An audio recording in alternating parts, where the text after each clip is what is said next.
বিনা সালাতে আপনি মুসলিম দাবি করেন, এটা কি করে হতে পারে? কে শিক্ষা দিয়েছে আপনাকে, বা কে আপনার মনের মধ্যে এই চিন্তা ঢুকিয়ে দিয়েছে যে আপনি নামাজ না পড়েও মুসলিম? এটা কোত্থেকে, এই ফতোয়াটা নিলেন কোত্থেকে, পেলেন কোথায় এটা?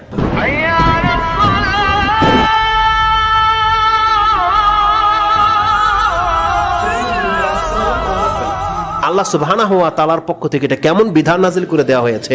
আপনি সব থেকে শ্রেষ্ঠ ইবাদত কায়েম করতেছেন জিহাদ, আপনি অস্ত্র চলতেছে, সামনে শত্রু কাফেরকে হত্যা করছেন, আর রাসূল বলতেছে যে ওই অবস্থায় নামাজ সময় হয়ে গেলে তোমার নামাজ মাফ নাই।